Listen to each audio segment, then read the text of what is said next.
वाढत्या मानवी हस्तक्षेपाचे भयावह वास्तव आणि पुणे शहराच्या पर्यावरणीय इतिहासातील एक गंभीर आणि धोक्याची घंटा पुणे येथील पाषाण तलाव येथे 10 एप्रिल 2026 रोजी घडली. हजारो माशांच्या मृत्यूची ही घटना केवळ जैवविविधतेच्या ऱ्हासाचा पुरावा नसून शहरी जलपरिसंस्थेतील बिघाड, नियोजनातील त्रुटी, मानवाची आर्थिक भूक आणि जनजागृती यासारख्या असंख्य प्रश्नांना जन्म देते. पाषाण तलाव हा राम नदीवर बांधलेला मानवनिर्मित तलाव पुण्याच्या पश्चिम भागातील जलपरिसंस्थेचा एक महत्त्वाचा घटक असून त्याचे जलसंचय क्षेत्र सुमारे 40 चौरस किमी आहे. हा तलाव स्थलांतरित पक्षी, जलचर प्राणी आणि स्थानिक परिसंस्थेसाठी तो एक संवेदनशील अधिवास म्हणून ओळखला जातो. मात्र गेल्या काही दशकात झालेल्या अनियोजित शहरीकरणामुळे या तलावाच्या पर्यावरणीय संतुलनावर मोठा परिणाम झाला आहे. या मासे मृत्यूमागील प्रमुख कारण म्हणजे तलावात मोठ्या प्रमाणावर येणारी अपुरी प्रक्रिया केलेले सांडपाणी. उपलब्ध अहवालांनुसार दररोज सुमारे 10 ते 12 MLD म्हणजेच मिलियन लिटर प्रतिदिवस सांडपाणी या तलावात मिसळत आहे. तर तलावाजवळील सांडपाणी शुद्धीकरण प्रकल्पाची STP क्षमता केवळ 1 MLD इतकीच आहे. परिणामी मोठ्या प्रमाणावर सेंद्रिय आणि रासायनिक प्रदूषणे थेट तलावात प्रवेश करतात.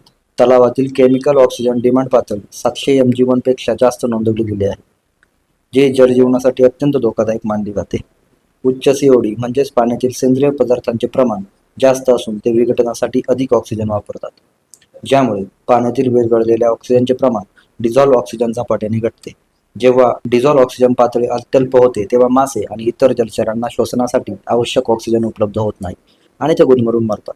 भौगोलिक दृष्टिकोनातून ही प्रक्रिया युट्रोफिकेशन या संकल्पनेशी संबंधित आहे. युट्रोफिकेशन म्हणजे पाण्यातील नायट्रोजन आणि फॉस्फरस सारख्या पोषक द्रव्यांचे प्रमाण वाढल्यामुळे जलवनस्पती आणि शैवाल यांची प्रचंड वाढ होते. पाषाण तलावात जलकुंभ आणि इतर जलवनस्पतींची अनियंत्रित वाढ झालेली असून या वनस्पती पाण्याच्या पृष्ठभागावर पसरून सूर्यप्रकाशाचा प्रवेश कमी करतात आणि प्रकाश संश्लेषणाची प्रक्रिया शिथिल करतात.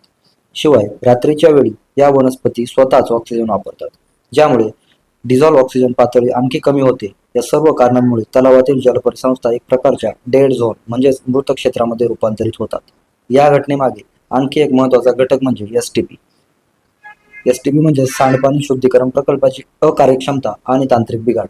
काही अहवालांनुसार STP काही काळ बंद होते किंवा त्याचे कार्यक्षमतेने संचालन होत नव्हते, ज्यामुळे सांडपाणी थेट तलावात सोडले गेले. याशिवाय चुकीच्या ड्रेनेज जोडण्या आणि नाल्यांमध्ये सांडपाणी मिसळणे अशा अनेक समस्या आहेत. बेसिकली त्याला आमच्या सायन्समध्ये एनॉक्सिया असं म्हणतात.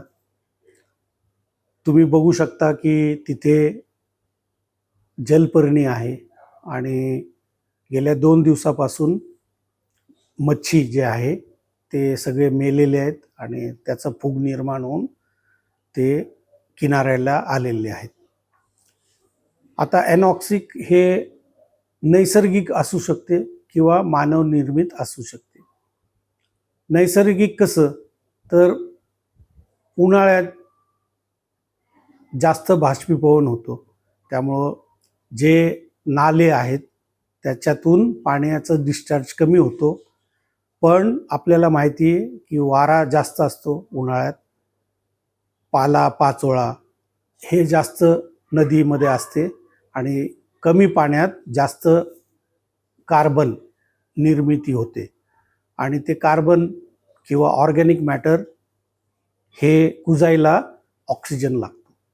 त्यामुळं ती कार्बन रिच पाणी जेव्हा पाषाण लेकमध्ये आले असेल त्यावेळेस ऑक्सिजनची कमतरता झाली आणि त्यामुळं ते बेसिकली एनॉक्सिक इव्हेंट झालं. याला बायोलॉजिकल ऑक्सिजन डिमांड म्हणतात. हे नैसर्गिक असते, राईट. पण दुसरीकडं सांडपाणी किंवा सिवरेज किंवा डोमेस्टिक वेस्ट किंवा इंडस्ट्रियल वेस्टमुळं ऑक्सिजन सुद्धा कमी होऊ शकते. पुण्याचा ऐतिहासिक वारसा असणारे पाषाण तलावाला पायाभूत विकासाची गरज आहे. येणाऱ्या काळामध्ये त्या ठिकाणी मोठ्या कॅपॅसिटीच्या STP प्लॅन्टची कमीत कमी 15 MLDचा STP प्लॅन्टची गरज असून हे खरं तर स्वच्छ पाषाण तलाव ठेवलं तर पुणे शहराचं पश्चिम भागाचं पर्यटन स्थळ होऊ शकतं. पण इथले स्थानिक आमदार मंत्री खरं तर हे काम करू शकत होते, पण त्यांना विकास कामाशी पुणे शहराशी काही घेणं देणं नाहीये.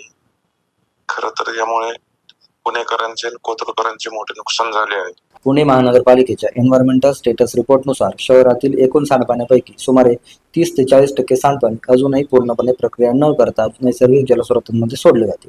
ही बाब केवळ पाषाण तलावापुरती मर्यादित नसून संपूर्ण पुणे महानगर क्षेत्रातील जलप्रदूषणाच्या व्यापक समस्येचे मूळ आहे. शहरीकरण आणि भूवापरातील बदल हे या संकटाचे दीर्घकालीन कारण मानले जाऊ शकते. बावधन, पाषाण आणि बाणेर या परिसरांमध्ये गेल्या काही वर्षात मोठ्या प्रमाणावर निवासी व व्यावसायिक विकास झाला आहे. या विकासामुळे नैसर्गिक जलवाहिन्या अडवल्या गेल्या, जमिनीची पाणी शोषण्याची क्षमता कमी झाली, त्यामुळे मोठ्या प्रमाणात पाणी वाहून जात आहे. नदी क्षेत्रात वृक्षतोडीमुळे हरित क्षेत्र कमी झाले, त्यामुळे मृदेची धूप होते आणि तलावात व नदी क्षेत्रात गाळाचे संक्षेपण होते, ज्यामुळे पाण्याची साठवण क्षमता आणि जलगुणवत्ता दोन्ही कमी होतात. या सर्व अभ्यासावरून तज्ज्ञांच्या निरीक्षणानुसार आणि पाषाण तलावातील मासे मृत्यूची घटना पाहता केवळ एका घटकामुळे या सर्व अभ्यासावरून तज्ज्ञांच्या निरीक्षणावरून आणि पाषाण तलावातील मासे मृत्यूची घटना पाहता ही केवळ एका घटकामुळे नव्हे तर मल्टी फॅक्टर इकॉलॉजिकल फेल्युअरमध्ये घडली आहे. या समस्येकडे आता केवळ भावनिक मार्गाने न पाहता वैज्ञानिक आणि तांत्रिक दृष्टिकोनातून उपाय सुचवणे अत्यंत गरजेचे आहे. या घटनेचे परिणाम बहुआयामी आणि दूरगामी आहेत. पर्यावरणीय स्तरावर तलावातील जैवविविधता गंभीरपणे बाधित झाली आहे.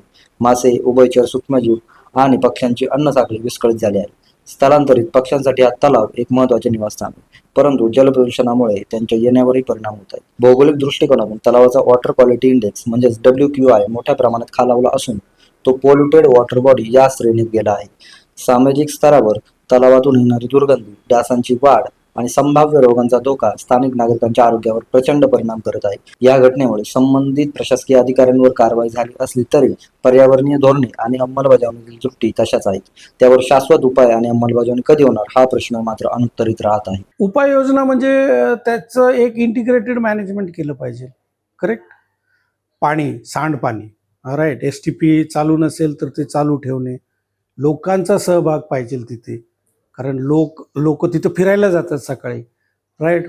प्लास्टिक, कचरा, घनकचरा हे टाकू नये, राईट. आणि मोठ्या स्तरावर ॲक्च्युली त्याचं वॉटरशेड डेव्हलपमेंट केलं पाहिजे, राईट. त्याचं कॅचमेंट जे म्हणतात, जिथे पाणी पडतं आणि तिथून जे वाढत तिकडची माती कंटिन्यूस आपण केलेलं आहे. भारतात महाराष्ट्र सगळ्यात सज्ज राज्य आहे ज्याने वॉटरशेड कित्येक क्रुसेडर्स आहेत.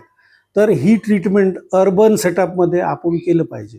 तलावात येणारे सर्व सांडपाणी योग्य क्षमतेच्या सिवेज ट्रीटमेंट प्लांट म्हणजे STP मध्ये प्रक्रिया करूनच सोडले पाहिजे. यामुळे पाण्याची गुणवत्ता सुधारते आणि प्रदूषण कमी होण्यास मदत होते. त्यासाठी एन्व्हायरमेंट प्रोटेक्शन फंड उभा करून विविध समाजसेवी संस्था, नागरिक आणि प्रशासन स्तरावर प्रयत्न होणे आवश्यक आहे. बाणेर येथील 25 MLD क्षमतेच्या मोठ्या STP कडे सांडपाणी वळवणे हा प्रभावी उपाय आहे. यामुळे पाषाण तलावावरचा सांडपाण्याचा ताण कमी होईल. त्याचबरोबर डिसेंट्रलाइज्ड सिवेज ट्रीटमेंट सिस्टीमद्वारे स्थानिक पातळीवर सांडपाणी प्रक्रिया करता येते. यामुळे मुख्य यंत्रणांवरील भार कमी होऊन कार्यक्षमता वाढवण्यास मदत होईल.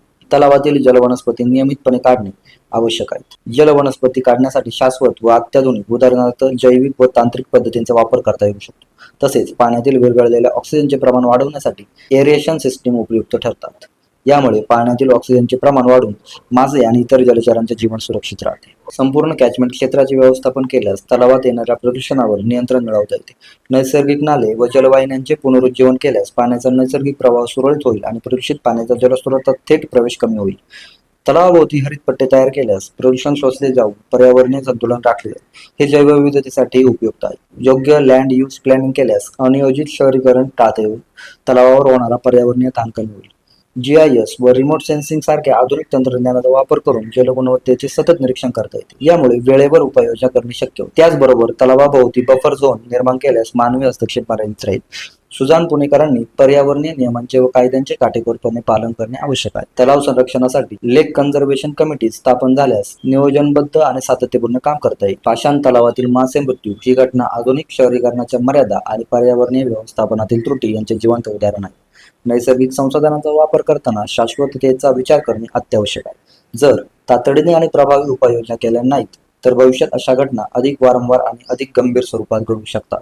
पर्यावरणाकडे दुर्लक्ष केल्यास आज मासे मेले, उद्या माणसे मरतील अशी स्थिती उद्भवते. वेळीच वैज्ञानिक दृष्टिकोन, भौगोलिक समज आणि सामूहिक जबाबदारी यांच्या आधारे पर्यावरण संरक्षण आणि पुनरुज्जीवन शक्य आहे.